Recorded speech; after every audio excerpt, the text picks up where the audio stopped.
Oxygen enriched atmosphere, some cold storage plants లో oxygen percentage above 23.5 ఉంటుంది. అది అది ఐడియల్ హెచ్ కాదు, కానీ ఏదైనా maintenance and repair work activities చేస్తున్నప్పుడు ప్రమాదకరం. Like gas cutting, gas welding. Oxygen enriched atmosphere లో ఎప్పుడు హాట్ వర్క్ యాక్టివిటీస్ చేయకూడదు. ఫ్లామబుల్ అట్మాస్ఫియర్, ప్రేలుడి స్వభావం ఉంటుంది. టాక్సిక్ అట్మాస్ఫియర్, విషపూరితమైన వాతావరణం ఉంటుంది. టెంపరేచర్ ఎక్స్ట్రీమ్స్, ఉష్ణోగ్రతలో హెచ్చుతగ్గులు ఉంటుంది. ఎన్గిల్ఫ్మెంట్ హజార్డ్స్, అంటే ఆ వ్యక్తి అన్కాన్షియస్ అయిపోతాడు, వాటికి సంబంధించిన హజార్డ్స్ ఉంటాయి. అంటే when that guy is supposed to not wear this self-contained breathing apparatus, this type of particular hazard will happen. Equipment, machinery, all rotary pumps ఉంటాయి అక్కడ, ప్రమాదకరం. ప్లస్ ఎలక్ట్రికల్ ఎక్విప్మెంట్స్ కూడా ఉంటాయి, it may lead electric shock. Welding, cutting, grinding. ఇప్పుడు confined space లో దిగడం ప్రమాదకరం అనుకుంటే, అందులో దిగి హార్డ్ వర్క్ యాక్టివిటీస్ చేయడం ఇంకా ప్రమాదకరం. సో కరెక్ట్గా రిస్క్ అసెస్మెంట్ చేయాలి. ఇంప్రాపర్ రెస్క్యూ ప్రొసీజర్, అంటే వ్యక్తి ఏదైనా అన్కాన్షియస్ అయ్యి లోపల కన్ఫైన్డ్ స్పేస్ లో ఉండిపోతే అతన్ని బయటికి తీసుకురావడం చాలా కష్టం అనమాట. Maybe it may lead death also. అంటే కరెక్ట్ అయిన కాంపిటెంట్ పర్సన్స్ లేకపోతే ఆ వ్యక్తి చనిపోయే అవకాశం ఉంది, అంటే రెస్క్యూ వర్కర్స్ లేకపోతే. ఇది హజార్డ్స్. ఓకే,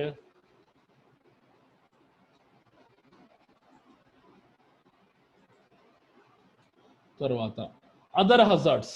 మిగిలిన other confined space construction activities చేస్తున్నప్పుడు ఏ రకమైన ప్రమాదాలు ఉంటాయి? సపోజ్ ఏదైనా ప్రెషర్ వెసల్స్ కానీ, స్టోరేజ్ ట్యాంక్స్ కానీ, బాయిలర్స్ కానీ ఫ్యాబ్రికేషన్ యాక్టివిటీస్ చేస్తున్నప్పుడు ఈ పర్టికులర్ హజార్డ్స్ ఉంటాయి. నాయిస్, అది gas cutting, welding, bending activities అవుతుంటాయి, ఆ ప్రజెంట్ వర్క్షాప్ అంతా విపరీతమైన నాయిస్గా ఉంటుంది. స్లిక్ అండ్ వెట్ సర్ఫేస్, జారుడు ప్రదేశాలు, జారిపై పడిపోయే అవకాశం ఉంది. Falling objects, hot work, radiography.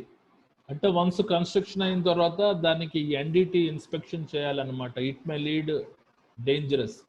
Painting and coating, దానికి కన్ఫైన్డ్ స్పేస్ లోపల పెయింటింగ్, కోటింగ్ వేయడం కూడా ప్రమాదకరమే. Erection of the equipment, once ఈ పర్టికులర్ ఎక్విప్మెంట్ కన్స్ట్రక్షన్ అయిన తర్వాత ఈ హెవీ ప్రెషర్ వెసల్స్ కానీ, బాయిలర్స్ కానీ ఎరెక్షన్ చేయడానికి హెవీ క్రెయిన్స్ ఉండాలి. ఈ క్రెయిన్స్ ఉండడం వల్ల మెటీరియల్ హ్యాండ్లింగ్ హజార్డ్స్ జరిగే అవకాశం ఉంది. తర్వాత శాండ్ బ్లాస్టింగ్. శాండ్ బ్లాస్టింగ్ గురించి మీకు పర్టికులర్గా తర్వాత చెప్తాను. ఇది one of the heat treatment process. Scaffolding, అంటే ఆ పర్టికులర్ హెవీ ఎక్విప్మెంట్ మనకి ఎరెక్షన్ అయిన తర్వాత చుట్టూరు స్కఫోల్డింగ్ కట్టి పంప్స్, మోటార్స్, గేజెస్ ఇన్స్టాల్ చేయాలి. అంటే ఇక్కడ స్కఫోల్డింగ్ సంబంధించిన హజార్డ్స్ కూడా ఉంటాయి అన్నమాట ఇవి. తర్వాత reducing risk of the hazards, అంటే ఏ రకమైన కంట్రోల్ మెజర్స్ పెడితే పర్టికులర్ కన్ఫైన్డ్ స్పేస్లో వర్కర్స్కి ప్రమాదాలు జరగవు, అంటే సేఫ్టీ ప్రికాషన్స్ అన్నమాట. Post science and alert employees to the danger of the confined space. Confined space గురించి ఒక సేఫ్టీ సైన్స్ అంటించాలి నోటీస్ బోర్డ్స్ లాగా. Use barriers to keep the unauthorised employees out of the permit space. ఆ particular ఏరియాలో ఎవరు ఉండాలి? Entry ఎంట్ plus attendants ఇద్దరు, ఒక supervisor, మీ HSC officer, వాళ్ళు మాత్రమే ఉండాలి. Unauthorized persons you are not suppose to allow. తర్వాత develop, use and return space entry program. The space entry program should be prepared by entry supervisor. అంటే ఏ points ఉంటాయి అందులో, ఆ పాయింట్స్కి అనుగుణంగా ఆ పర్టికులర్ ఎంట్రీ అంటూ అటెండెంట్ అప్లికేషన్లో ఉండాలి. తర్వాత point, conducting air monitor and other test to identify and evaluate the hazards in each permit space. For example pressure vessel cleaning activities చేస్తున్నారు, లేకపోతే స్టోరేజ్ ట్యాంక్ క్లీనింగ్ యాక్టివిటీస్ చేస్తున్నారు, కెమికల్ ట్యాంక్. మనకి చేసేటప్పుడు air test చేయాలి. ఒక టాక్సిమీటర్ లాగా ఉంటుంది, అందులో అది జస్ట్ పర్టికులర్ ఎక్విప్మెంట్ పంపిస్తే అందులో ఆక్సిజన్ పర్సంటేజ్ ఎంత ఉంది, ప్లస్ టాక్సిక్ అట్మాస్ఫియర్ ఎంత ఉంది, ప్లస్ ఫ్లామబుల్ అట్మాస్ఫియర్ ఎంత ఉంది అనే టోటల్ రీడింగ్ మనకు కనబడుతుంది. ఆ రీడింగ్ అనుగుణంగా మనం రిస్క్ యాక్టివిటీస్ చేయాలన్నమాట. ఒకవేళ టాక్సిక్ వాతావరణం, ఫ్లామబుల్ వాతావరణం ఉందనుకో, దాన్ని ప్రాపర్గా వెంటిలేషన్ చేయాలి. ఒక బ్లోయర్ ద్వారా ఎయిర్ పంపించి లోపల ఉండే హజార్డస్ అట్మాస్ఫియర్ని కిల్ చేసి ఇంకొకసారి ఎయిర్ టెస్ట్ చేసి అంతా నార్మల్గా ఉందనుకున్న తర్వాత ఎంట్రీని స్కాబా ఎక్విప్మెంట్ వేసి ఇద్దరు అటెండెంట్స్ సపోర్ట్స్ తోటి పంపించాలి. ఇది రెస్క్యూ హజార్డ్. తర్వాత ventilate, eliminate and control the space atmospheric hazards before entry in to the space.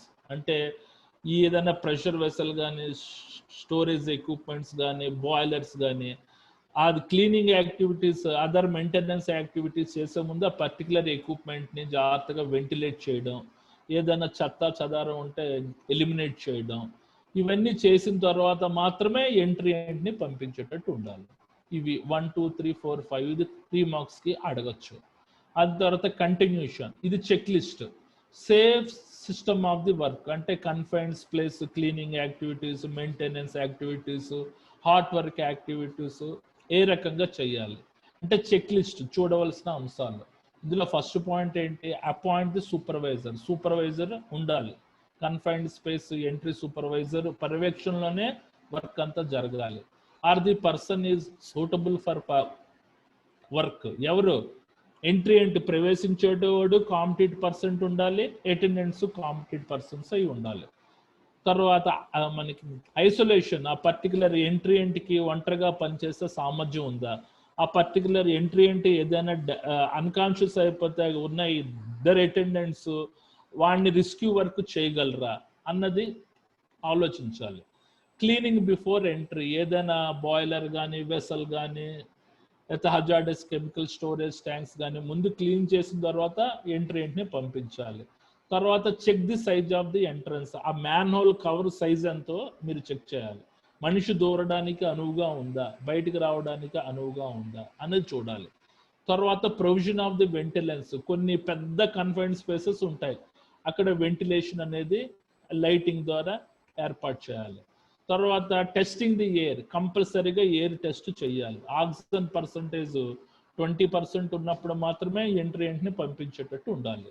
తర్వాత provision of special tools and lighting, present ఎంట్రీకి లోపల ప్రవేశిస్తున్నప్పుడు లైటింగ్ అది లేకపోతే సంథింగ్ ఏదో టార్చ్ లైట్ లాంటిది, నాన్ ఫ్లామబుల్ టార్చ్ లైట్ లాంటిది ప్రొవిజన్ పెట్టాలి.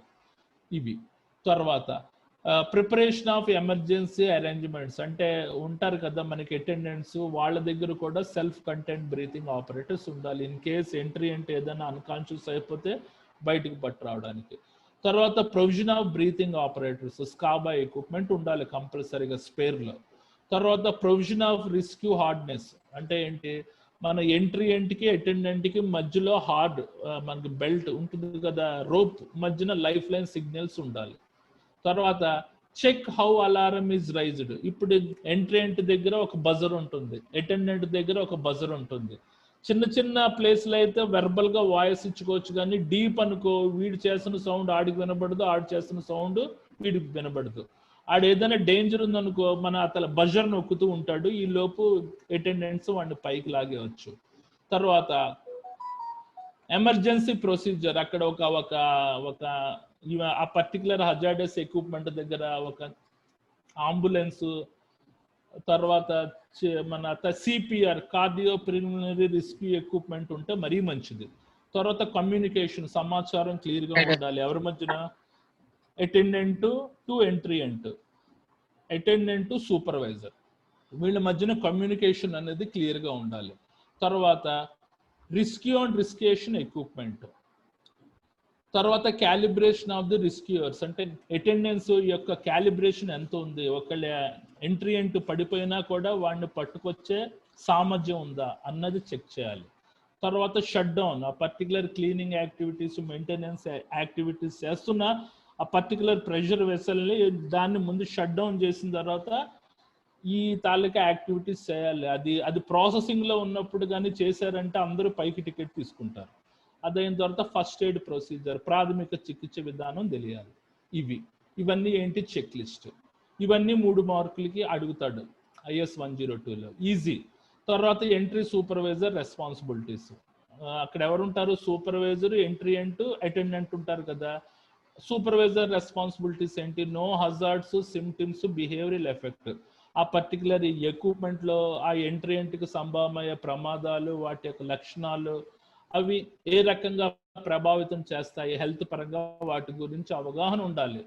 వెరిఫై పర్మిట్ కండిషన్స్, పర్మిట్ ఉంటేనే పని చేయించాలి. దీనికి ఏ పర్మిట్ కావాలి? కన్ఫైన్డ్ స్పేస్ ఎంట్రీ పర్మిట్ ఉన్నప్పుడు మాత్రమే పని చేయాలి.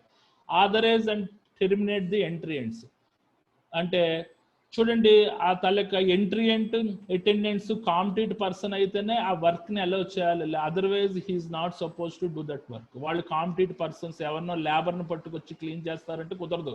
ఏదో వాటర్ ట్యాంకు, పైప్ లైన్లు అవి పర్వాలేదు, కానీ హజార్డస్ ఎక్విప్మెంట్స్ దగ్గర ఎంట్రీ ఎంట్ అటెండెన్స్ వాళ్ళు కాంపిటెంట్ పర్సన్ గా ఉండాలి. తర్వాత వెరిఫై రిస్క్ అవైలబిలిటీ అంటే ఒకవేళ పొరపాటున ఎంట్రీ ఎంట్ అన్కాన్షియస్ అయిపోతే అతన్ని కాపాడగలమా, అంత సోర్స్ మన దగ్గర ఉందా అన్నది ఆలోచించాలి. తర్వాత రిమూవ్ అనాథరైజ్డ్ పర్సన్స్ అందరినీ బయటికి పొమ్మని చెప్పాలి. తర్వాత మనకి ensure compliance with terms of పర్మిట్కి అనుగుణంగా ఆ అంశాలన్నీ ఉన్నాయా అని నిర్ధారించుకునేటట్టు ఉండాలి. ఇదిగో ఇది ఇంపార్టెంట్. 3 మార్కులకి అడుగుతాడు, 2-3 సార్లు అడిగాడు ఆల్రెడీ. ఆథరైజ్డ్ ఎంట్రీ అంటే రెస్పాన్సిబిలిటీస్ అంటే ప్రవేశించేవాడి యొక్క బాధ్యతలు. నో హజార్డ్స్ అండ్ సిమ్టమ్స్, ఆ పర్టికులర్ ఎక్విప్మెంట్ లో దిగి క్లీనింగ్ చేస్తున్నాడు, ఆ పర్టికులర్ ఎక్విప్మెంట్ క్లీనింగ్ చేస్తున్నప్పుడు సంభవమయ్యే ప్రమాదాలు, వాటి యొక్క లక్షణాల గురించి ఆ ఎంట్రీ ఎంట్కి తెలియాలి. యూజ్ ఎక్విప్మెంట్ ప్రాపర్లీ అంటే స్కాబా డోఫింగ్ వర్క్ అడిగి రావాలి. కమ్యూనికేట్ విత్ అటెండెంట్, ఎప్పుడు అటెండెంట్కి రోప్ సిగ్నల్స్ లేకపోతే బజర్ సిస్టమ్ ద్వారా సమాచారం అందిస్తూ ఉండాలి. తర్వాత elect the attendance of the symptoms of the prohibited condition. ఆడు కన్ఫైన్డ్ స్పేస్ లో దిగాడు, నిషేధపూరిత ప్రాంతం, ఏదో భయం గొలిపింది, వెంటనే వాడికి సమాచారం అటెండెంట్కి ఇవ్వాలి, నన్ను లాగే అని చెప్పి. తర్వాత exit as quickly as possible after, వీలైనంత తొందరగా లోపల దిగామా, క్లీనింగ్ చేసామా, బయటకు వచ్చామా అన్నట్టు ఉండాలి. ఎలాగా?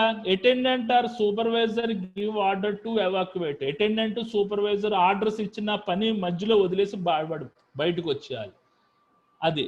తర్వాత recognising the sign or symptom of the exposure, ఏదైనా లోపల దిగినప్పుడు ఒక ప్రమాదకరమైన సంకేతకం వచ్చింది, ఒక ప్రమాదకరమైన లక్షణం వచ్చింది, వెంటనే వీడు బయటకు వచ్చేయాలి. తర్వాత డిటెక్టింగ్ ప్రోహిబిటెడ్ కండిషన్స్, లోపల దిగంగానే ఆ కన్ఫైన్డ్ స్పేస్ లోపల నిషేధపూరిత ప్రాంతాలు ఎక్కడెక్కడ ఉన్నాయో వాడికి కనుగొనేటట్టు ఉండాలి. ఎవాక్యువేషన్ అలారం ఈజ్ యాక్టివేటెడ్, ఎప్పటికప్పుడు అలారం పనిచేస్తుందో లేదో చెక్ చేసుకోవాలి. ఇది. తర్వాత అటెండెంట్స్ అంటే ఎవరు? సహాయకులు. ఎంట్రీ ఎంటూ ఒకడు ఉంటారు, అటెండెంట్స్ 2 ఉంటారు, సూపర్వైజర్ ఒకడు ఉంటాడు. వాళ్ళకి ఏంటి responsibilities? Know hazards, symptoms, behavioural effects, వీటి గురించి తెలియాలి. Personnel count and monitor, communicate with, protect, ఆ లోపల ఎంట్రీ ఎంట్రీ దిగి మనకి ఎంత సమయం అయింది అన్నది కౌంట్ చేసుకుంటూ ఉండాలి. Stay posted out side the space until released అంటే వాడిని రోప్ తోటి లాగేసే భంగిమలో మాత్రమే ఉండాలి వాళ్ళు. సమ్మన్ రెస్క్యూ ఎమర్జెన్సీ సర్వీస్, ఎవరైనా పిలిస్తే ఎంట్రీ ఎంట్నే బయటకు వచ్చేమనాలి. Warn unauthorized persons to stay away, exit, inform or other if present, unauthorized persons అందరినీ పొమ్మనాలి. Non entry rescue, no other interfering duties, ఆడి కాన్సన్ట్రేషన్ అంతా ఎంట్రీ ఎంట్రీ మీదే ఉండాలి. వాడిని ఎలా రెస్క్యూ చేద్దాం, ఎలాగున్నాడు వాడి కండిషన్ అన్న దాని మీదే అటెండెన్స్ యొక్క రెస్పాన్సిబిలిటీస్ ఉంటాయి. ఓకే, అన్నిటికంటే ఇది important. Authorised entry entry responsibilities, ఇది 3 మార్కులకి అడుగుతాడు. తర్వాత ఎంట్రీ పర్మిట్, ఇది 10 మార్క్స్కి అడగడానికి అవకాశం ఉంది IS 102లో. ఎంట్రీ పర్మిట్స్ అంటే కన్ఫైన్డ్ స్పేస్ ఎంట్రీ పర్మిట్ మీద ఏ రకమైన అంశాలు ఉంటాయి. What types of aspects in confined space entry permit, ఏంటేంటి? Permit space to be entered, ఆ పర్టికులర్ ప్రెషర్ వెసల్ ఎక్కడుంది, లేకపోతే ఆ పర్టికులర్ బాయిలర్ మనకి ఎక్కడుంది, ఏ లొకేషన్ అన్నది రాయాలి ఆ పర్మిట్ ఫార్మ్ మీద. పర్పస్ ఆఫ్ ఎంట్రీ, ఎందుకు ప్రవేశిస్తున్నాడు, మెయింటెనెన్స్ వర్క్గా, క్లీనింగ్ యాక్టివిటీస్గా, హార్ట్ వర్క్ యాక్టివిటీస్గా అనేది క్లియర్గా మెయింటైన్ చేయాలి. తర్వాత date and authorised duration of the permit అంటే ఎంతసేపు కావాలి, ఎంత సమయం కావాలి. జనరల్గా మెయింటెనెన్స్ వర్క్ పర్మిట్ 9 hours ఇస్తుంటారు, టైము డేటు రాయాలి. ఆథరైజ్డ్ ఎంట్రీ అంటే ఆ ఎంట్రీ అంటే పేరు, వాడి ఎంప్లాయ్మెంట్ ID రాయాలి. తర్వాత ఆథరైజ్డ్ అటెండెన్స్, ఎంతమంది సహాయకులు ఉన్నారు, వాళ్ళ పేర్లు, వాళ్ళ ఎంప్లాయ్మెంట్ ఐడీలు రాయాలి. ఇవన్నీ పర్మిట్. టైమింగ్ ఎంత సార్? మరి చెప్పలేదు, 9 hours అంటున్నారు జనరల్ డ్యూటీకి. అవునమ్మా, అది 9 hours. ఇంకా తర్వాత రోజు కావాలంటే ఇంకో 9 hours ఎక్స్టెండ్ చేసుకోవచ్చు programme. Only permit period is maintenance period is only 9 hours only. నేను చెప్తాను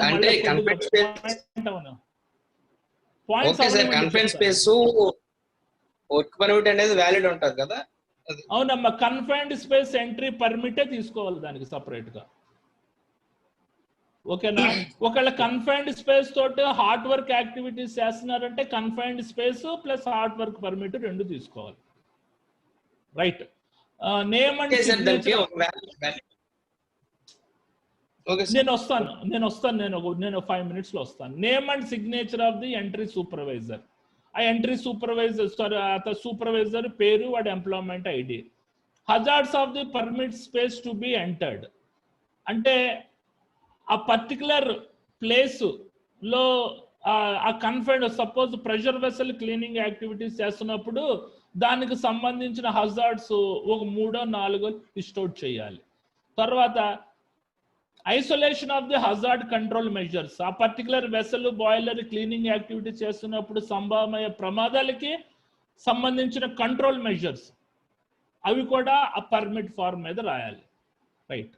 తర్వాత యాక్సెప్టబుల్ ఎంట్రీ కండిషన్, అది ఆ పర్టికులర్ ఎక్విప్మెంట్ ప్రవేశించడానికి అనువుగా ఉందా లేదా అని క్వశ్చన్ మార్క్ ఉంటుంది. ఎస్ అని రాయాలి, లేకపోతే నో అని రాయాలి. తర్వాత results of initial and periodic atmosphere monitoring, starting లో ఉండేటప్పుడు ఎంత air test analysis, after cleaning activities చేసిన తర్వాత ఎంత ఎయిర్ టెస్ట్ ఎనాలిసిస్ ఆ ఫార్మ్ మీద రాయాలి. తర్వాత రెస్క్యూ అండ్ ఎమర్జెన్సీ సర్వీస్, అత్యవసర పరిస్థితికి సంబంధించిన ఎక్విప్మెంట్స్, స్కాబా ఎక్విప్మెంట్స్ అవన్నీ, కార్డియో ప్రిలిమినరీ రెస్క్యూ ఎక్విప్మెంట్, అంబులెన్స్లు అవన్నీ ఉన్నాయా, లేకపోతే అవి కావాలంటే క్లయింటే ప్రొవైడ్ చేస్తారు. తర్వాత కమ్యూనికేషన్ ప్రొసీజర్, కమ్యూనికేషన్ ఏ రకంగా ఉంది, ఏది బజర్ సిస్టమా, లైఫ్ లైన్ సిస్టమా, లేకపోతే వెర్బల్ సిస్టమా అన్నది క్లియర్గా రాయాలి. తర్వాత equipment required for entry and rescue operations. తర్వాత other necessary information, other permits. అది ఒకవేళ కన్ఫైన్డ్ స్పేస్ లో క్లీనింగ్ యాక్టివిటీస్ చేస్తున్నారంటే కన్ఫైన్డ్ స్పేస్ పర్మిట్ ఒక్కటే తీసుకుంటారు.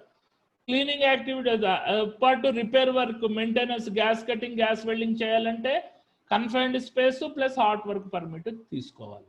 ఓకేనా? ఇవి only headings. Confined space entry permit conditions అని అడుగుతాడు 10 marks కి, ఓన్లీ హెడ్డింగ్స్. ఈ 1, 2, 3, 4, 5, 6, 7, 8, 9, 10, 11, 12, 13, 14 హెడ్డింగ్స్ రాసేసి ఒక్కొక్క దాని గురించి 2 పాయింట్స్ జనరేట్ చేసేయండి. ఈజీయే, పెద్ద కష్టం కాదు. ఓకేనా? మీరు ఇలాగే రాశారనుకోండి, ఈ 14 points సగం మార్కులు వేస్తాం, 5 marks వేస్తాం. ఇవి హెడ్డింగ్స్ కింద పెట్టుకుని దీనికి అనుగుణంగా పాయింట్స్ జనరేట్ చేయాలి మీరు ఓన్గా. ఇది పక్కా question. Either IDLH examples IS 106 లో అడుగుతాడు, IS 102 లో 10 marks అడిగాడంటే ఇది అడుగుతాడు. ఇంకేమైనా డౌట్స్ ఉన్నాయా ఇందులో? ఎనీ డౌట్స్ బాబు?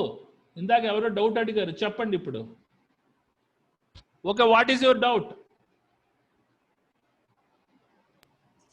సార్ చెప్పండి doubt. What is your doubt? అంటే మనకి ఇప్పుడు కన్ఫైన్డ్ స్పేస్ వర్క్ పర్మిట్ ఉంటది కదా, దానికి వ్యాలిడిటీ అనేది ఉంటది కదా, ఇన్ అవర్స్ అని ఉంటది కదా సార్? అది అవునమ్మా, 9 hours ఉంటది, లేకపోతే ఎన్ని డేస్ ఉంటది? 9 hours ఉంటుందమ్మా, 9 hours. అప్పటిలోగా అవ్వలేదనుకో, అవునమ్మా 9 hours, 9 గంటలు. అప్పటికి అవ్వలేదనుకో మరుసటి రోజు కూడా స్పెషల్ గా ఇంకొక 9 hours తీసుకోవాలి. ఓకే. అదే కన్స్ట్రక్షన్ ప్రాజెక్ట్స్ కి వచ్చేది అనుకో 48 hours. ఇప్పుడు ఏదైనా ఎక్విప్మెంట్ ని ఎరెక్షన్ చేయాలన్నా, బిల్డప్ చేయాలన్నా, ఫ్యాబ్రికేషన్ చేయాలన్నా 48 hours పర్మిట్ ఉంటుంది. అది హైట్ వర్క్ పర్మిట్, లేకపోతే అది వేరే జనరల్ పర్మిట్ వస్తుంది సార్? నెక్స్ట్ కన్ఫైన్డ్ స్పేస్ వేరే కదా, డిఫరెంట్ కన్ఫైన్డ్ స్పేస్ కదా, అది అది కోల్డ్ వర్క్ పర్మిట్ లో వస్తుంది కదా సార్. ఇప్పుడు కన్స్ట్రక్షన్ ఏది అంటే అది ఇప్పుడు మెయింటెనెన్స్ సివిల్ వర్క్ అంటే క్లీనింగ్. కోల్డ్ వర్క్ ఇప్పుడు మనకి అవునమ్మా, కన్ఫైన్డ్ సివిల్ స్పేస్ వర్క్ అనేది అంటే వేరే. కోల్డ్ వర్క్ వస్తుంది. కన్ఫైన్డ్ అదే సార్. స్పేస్, కన్ఫైన్డ్ స్పేస్ అనేది చూడమ్మ టైప్స్ ఆఫ్ వర్క్ పర్మిట్స్ చెప్తాను. ఒకటి hot work permit, cold work permit, excavation work permit, electrical work permit, confined space entry permit, తర్వాత vehicle entered into the processing area అదొక permit, material handling work permit. దీనికి confined space కాబట్టి confined space permit తీసుకోవాలి. ఒకవేళ confined space లో దూరి cleaning activities చేయాలంటే cold work permit తీసుకోవాలి. దాంతోపాటు హాట్ వర్క్ యాక్టివిటీస్ చేస్తే హాట్ వర్క్ పర్మిట్ తీసుకోవాలి. Okay, right. అది పర్మిట్ వర్క్ సిస్టమ్ వచ్చినప్పుడు చెప్తాను క్లియర్ గా. చూడండి, లైఫ్ లైన్ సిగ్నల్స్. ఇది life line signals. Life line signals ఎవరు, వాళ్ళిద్దరి మధ్య రోప్ కనెక్షన్ ఉందనుకో, ఎవరి మధ్యన అటెండెంట్ ఎంట్రీ మధ్యన రోప్ కనెక్షన్ ఉందనుకో, ఈడు అటెండెంట్ సిగ్నల్ ఇస్తున్నాడు, 1 పుల్ అంటాడు, what are you, how are you, ఎలాగున్నావు. 2 పుల్స్, ఇళ్ళు ముందుకెళ్ళు పర్వాలేదు. 3 pulls, your time is over, come up, వెంటనే బయటకు వచ్చాయి. Continuous pulls, emergency, come out immediately. ఈ రకంగా సిగ్నల్స్ అటెండెంట్ ఎంట్రీకి ఇస్తాడు. ఇప్పుడు ప్రవేశించేవాడు సహాయకులకి ఏ రకంగా మనకి life line signals, 1 pull, okay నేను బానే ఉన్నాను. 2 పుల్స్, నేను కిందకి వెళ్తున్నాను. 3 pulls, my breathing operator set warning visible brown, I'm coming, నాకేదో ఇక్కడ తేడా కొడుతుంది, నన్ను బయటకు వచ్చేసాను. తర్వాత కంటిన్యూస్ పుల్స్ ఇస్తున్నాడు ఎంట్రీ అంటే అటెండెంట్ కి, I was injured, send me help, నేను అన్కాన్షియస్ అయిపోతున్నాను, కొద్దిగా హెల్ప్ చెయ్యండి అని. ఈ రకంగా మనకి లైఫ్ లైన్ సిగ్నల్స్ ఉంటాయి మన రోప్ తోటి. అర్థమైంది కదా, ఈజీ పాయింట్స్ ఒకసారి చూడండి.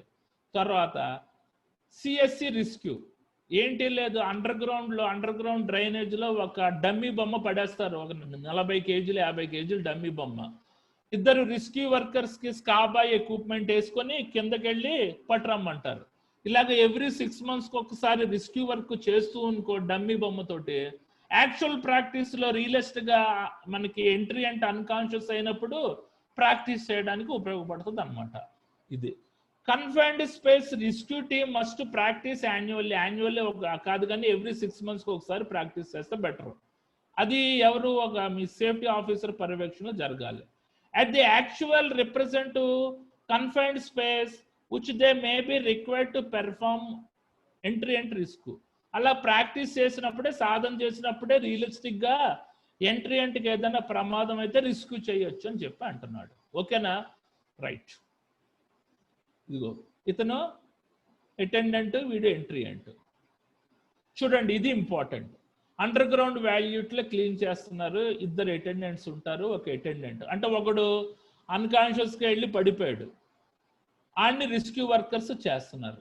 ఒక వీడిని రెస్క్యూ చేయడానికి ఒకడు దిగుతున్నాడు, ఇంకొక ఇద్దరు రెడీగా ఉన్నారు. వేరే approved safety harness and life line వేసుకోవాలి. One fire fighter on the surface must be ready to assist equip with SCBA. SCBA must be used during confined space, కంపల్సరీగా స్కాబా ఎక్విప్మెంట్ వేసుకోవాలి. Gas detector used before entering the vault, ఈడు అదే చేయలేదు, gas detector check చేసుకోకుండా లోపల దిగాడు, చంటోడు పైకి ticket తీసుకున్నాడు. మేబీ చనిపోవడానికి ఆస్కారం ఉంది, ఎందుకంటే ఐడిఎల్హెచ్ కాబట్టి. ఒకవేళ టాక్సిక్ గ్యాస్, టాక్సిక్ కెమికల్ కి ఎక్స్పోజ్ అయ్యడానికో స్పాట్ డెడ్.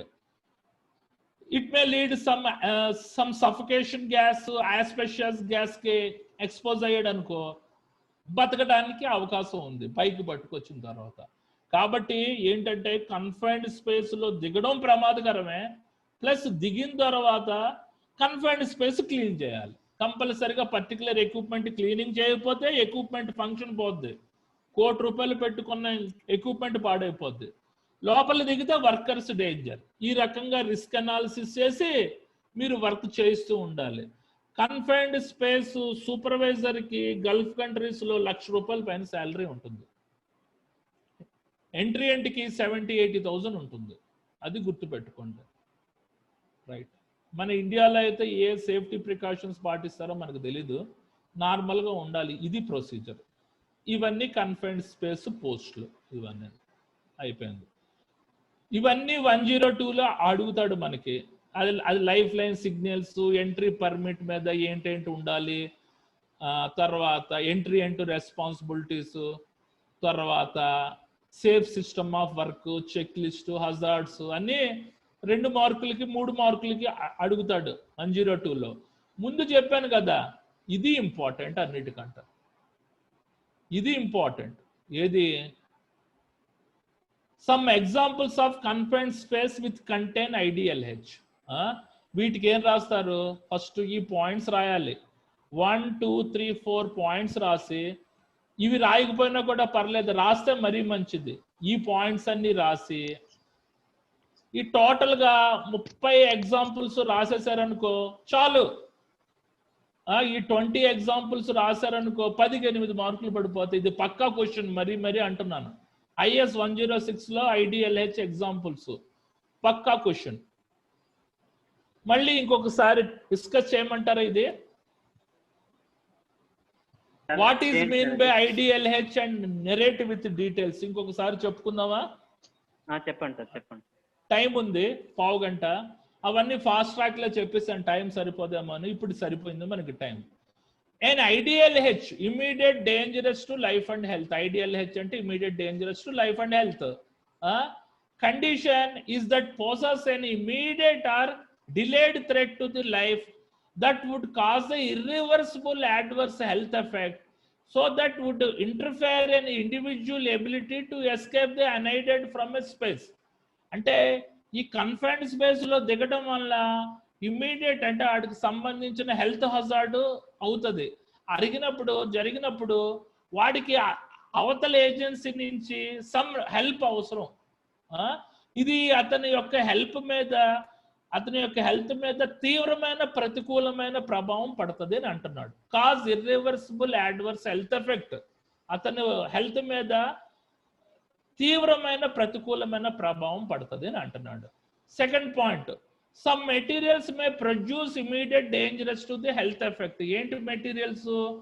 టాక్సిక్ గ్యాస్ కానీ, ఆస్పెషియస్ గ్యాస్ కానీ, సఫోకేషన్ గ్యాస్ కానీ, టాక్సిక్ కెమికల్ కానీ, ఫ్లామబుల్ కెమికల్ కానీ, కంబస్టబుల్ కెమికల్ కానీ, ఏదైనా ఇలాంటి హజార్డస్ మెటీరియల్కి ఎక్స్పోజ్ అయినప్పుడు హెల్త్ మీద తీవ్రమైన ప్రతికూలమైన ప్రభావం ఉంటుంది. అవి సివియర్, అవి చాలా ప్రమాదకరం అంటే తీవ్రతరం. May pass without medical attention but are followed a sudden possibility of the fatal collapse within 12 to 72 hours exposure. అంటే అతను క్లీనింగ్ యాక్టివిటీస్ చేసి బయటకు వచ్చిన తర్వాత కూడా అతను మెడికల్ సర్వేలెన్స్ లో ఉంచాలి. ఎందుకంటే అతనికి 12 to 72 hours లోపు అతను కొలాప్స్ అయ్యే అవకాశం ఉంది. జాగ్రత్తగా మెడికల్ సర్వేలెన్స్ లో నుంచి ఆ కుర్రోడు బాగానే గట్టిగానే కండిషన్ గా ఉన్నాడు అన్నప్పుడు తర్వాత అతన్ని అలో చేయాల్సి ఉంటుంది అనమాట.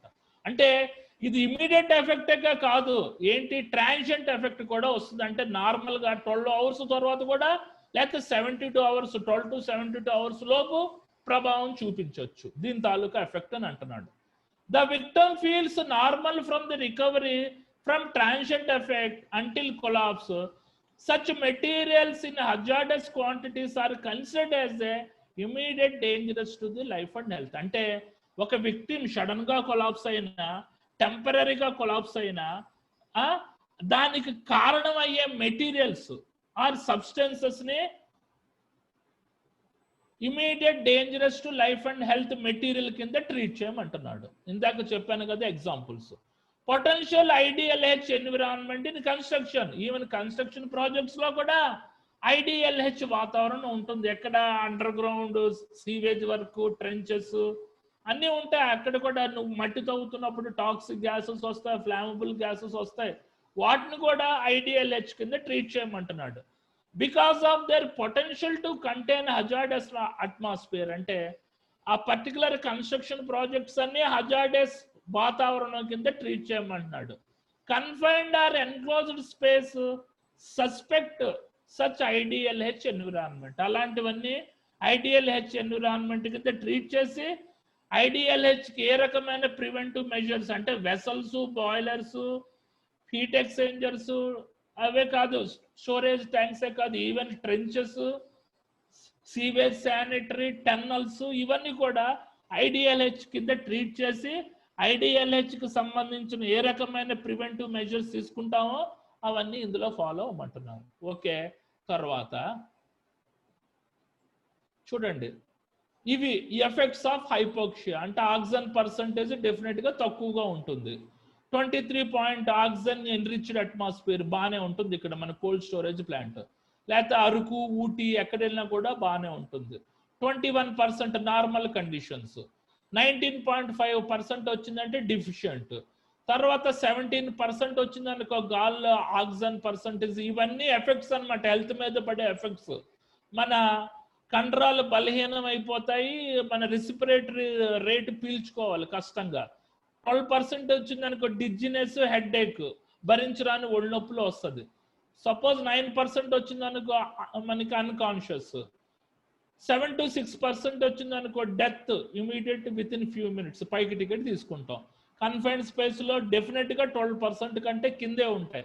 హజార్డస్ కెమికల్ ఎక్విప్మెంట్స్ లో, hazardous chemical storage tanks, hazardous pressure vessels లో కంపల్సరీగా ఆక్సిజన్ పర్సంటేజ్ 12% కంటే మనకి దిగువన ఉంటాయి.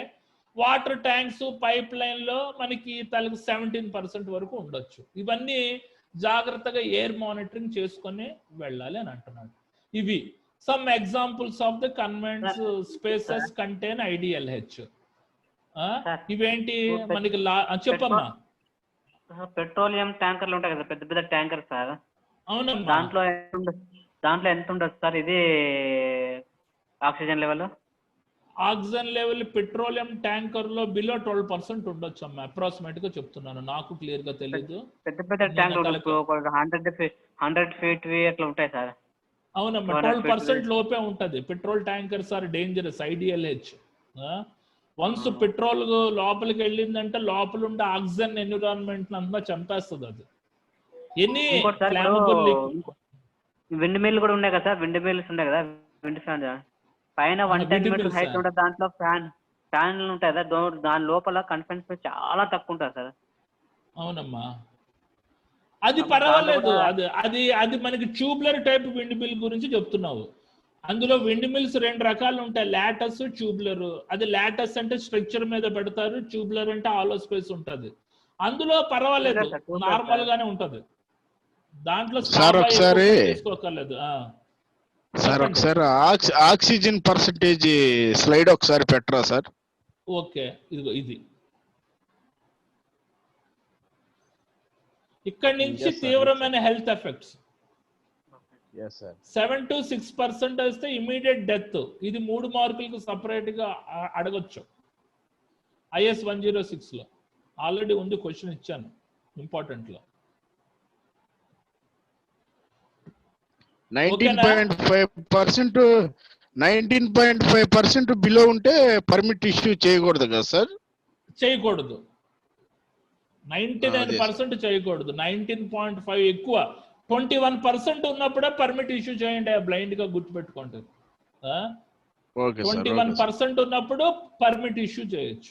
ఓకేనా? 19.5 20 ఉన్నా కూడా పర్మిట్ ఇష్యూ చేయొచ్చు. బిలో 19.5 ఉంటే పర్మిట్ ఇష్యూ చేయకూడదు. అక్కడి నుంచి డిఫిషియంట్, ప్రమాదకరం. అంటే స్కాబా ఎక్విప్మెంట్ వేసుకుని వెళ్తాడు అనుకో పర్వాలేదు, ఆడికి ఆల్రెడీ ఎయిర్ ప్యూరిఫైయర్ రెస్పిరేటర్ ద్వారా వస్తుంటది. కాకపోతే depending upon conditions and situations చూసుకోండి. స్కాబా ఎక్విప్మెంట్ ఫెయిల్ అయింది అనుకో వాడు ప్రమాదంలో పడతాడు, అంతే. ఇవి some examples. Pipeline, trenches, sanitary sewage, cold bunkers చాలా బాగున్నాయి. Storage tanks, vaults, underground collection pits, manuals, well pits, boilers, sewer lift stations, storage tanks అని రాయండి. ట్యాంక్స్ కాదు, స్టోరేజ్ ట్యాంక్స్ అని రాయండి. ట్యాంక్స్ అంటే వాటర్ ట్యాంక్స్ అనుకుంటారు ఇవి. ఇందులో హజార్డస్ కెమికల్ స్టోరేజ్ అవుతుంటుంది. ప్రాసెస్ వెసల్స్, ఇందులో ప్రెషర్ గ్యాస్ ఉంటుంది కదా, మన డిఏ గ్యాస్, అది స్టోరేజ్ అయి ఉంటుంది. ఇలాంటి ట్యాంకర్స్ లోనే మన పెట్రోల్ ట్యాంకర్లు వెళ్ళి రీఫిల్లింగ్ చేసుకుంటాయి, HPCL. అవి వచ్చి మన పెట్రోల్ బంక్ లో పోస్తుంటాయి. టన్నెల్స్, చిన్న చిన్న సొరంగాలకి ఏం పర్లేదు, కానీ మన ఒక 2 కిలోమీటర్లు 3 కిలోమీటర్ల పొడుగు టన్నెల్స్ ఉంటాయి కదా, మన అరకు ఘాటిలో వెళ్తున్నప్పుడు కనబడతాయి, అవి ప్రమాదకరం. ఇవి డైజెస్టర్ ఇంకా ప్రమాదకరం. ఇదంతా మొలాసిస్ ఉంటుంది, మన తాలూకా లిక్కర్ని తయారు చేసే రా మెటీరియల్ ఇందులో స్టోరేజ్ చేస్తుంటారు. తర్వాత సిలోస్, ఆంధ్ర షుగర్స్ బ్రేవరీస్ లో ఉంటాయి సార్ అవి. అవునమ్మా, ఎగ్జాక్ట్లీ. మన తుని వెళ్తున్నప్పుడు విశాఖపట్నం నుంచి తుని దాటిన తర్వాత ఇలాంటివి కనబడతాయి చూడండి, డైజెస్టర్. తర్వాత సిలోస్ అంటే ధాన్యాన్ని నిల్వ చేసేవి. సెంట్రల్ ఎయిర్ కండిషనింగ్ డక్ట్స్,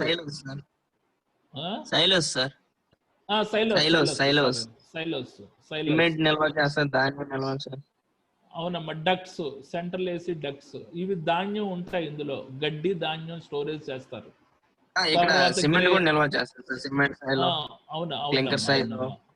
అవునమ్మా, అదే మనకి ఇందులో ఉంది.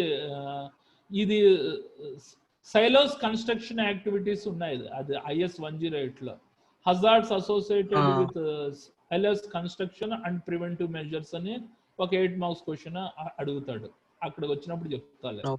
తర్వాత గ్రెయిన్ బిన్స్ అంటే ధాన్యాన్ని నిల్వ ఉంచే డబ్బాలు, గ్రెయిన్ డ్రైయర్స్ అంటే ధాన్యాన్ని మనకి ఎండబెట్టేవి, ప్రాసెస్ ఎక్స్చేంజర్స్ ఇది రాయకండి, కోల్డ్ స్టోరేజ్ రాయకండి. Cold storage is nothing but AC ఎక్కువగా ఉంటుంది, అది కన్ఫైన్డ్ స్పేస్ కాదు.